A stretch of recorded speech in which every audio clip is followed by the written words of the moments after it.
Bonjour à toutes et à tous dans ce nouvel épisode de Parabellum. Aujourd'hui nous verrons qu'une victoire contre Rome ne permet pas seulement de prendre des territoires, mais aussi de régner sur l'Europe.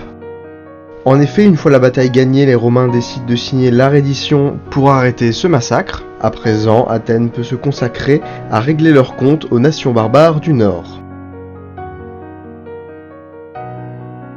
Les armées se mettent donc en route pour le Nord et il leur faudra plusieurs années pour atteindre leur objectif.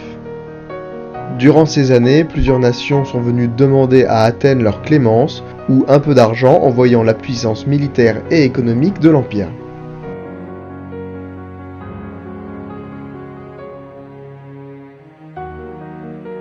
Cependant, tout cela n'empêchera pas les combats avec les barbares, et c'est en l'an 160 avant Jésus-Christ que le premier combat éclate, après une tentative de traité de paix de la part des barbares. L'armée ennemie se fait évidemment écraser par l'Empire, et c'est seulement l'année d'après que les assauts seront lancés sur les cités ennemies. Sans grande surprise, c'est une victoire, et 2 villes viennent s'ajouter à la longue liste des villes capturées par Athènes.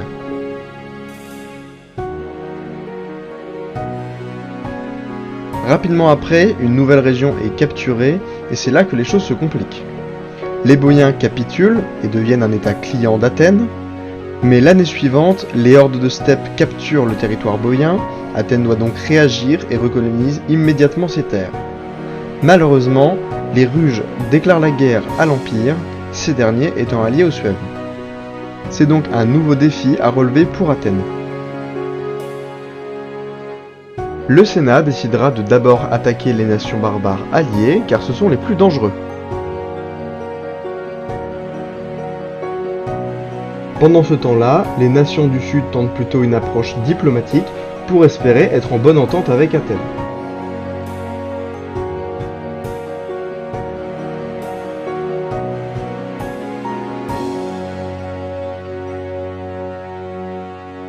Cependant, cette conquête économique fonctionnera trop bien et Athènes devra même refuser des propositions. En effet, le Sénat pense que Athènes possède déjà trop d'alliés, mais surtout des alliés trop peu puissants.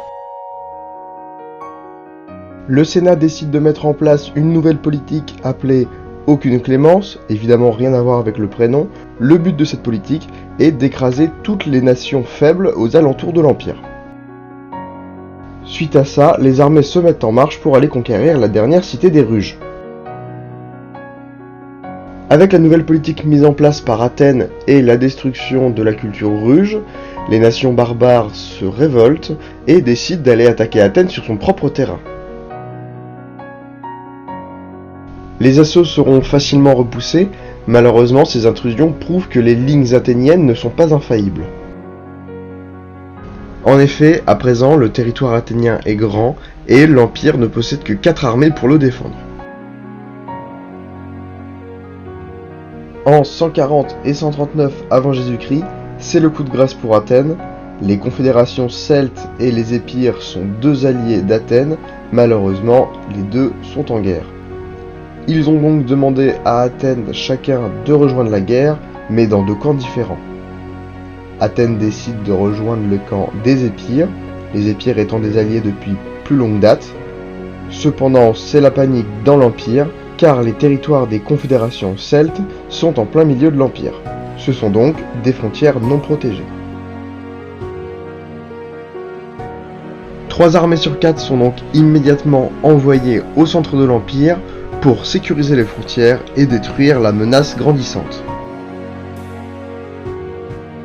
Le temps de préparation n'aura pas été long, mais cela a quand même laissé le temps aux confédérations celtes de s'attaquer à l'Empire sur les territoires italiens.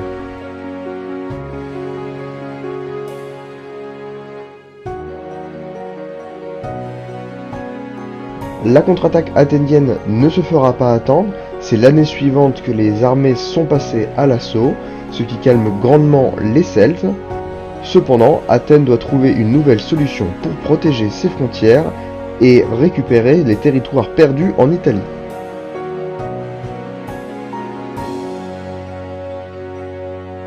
L'épisode 4 de Parabellum s'arrête ici, et dans le prochain épisode, nous verrons comment Athènes a fait pour récupérer les territoires en Italie. Au revoir et à bientôt dans Parabellum.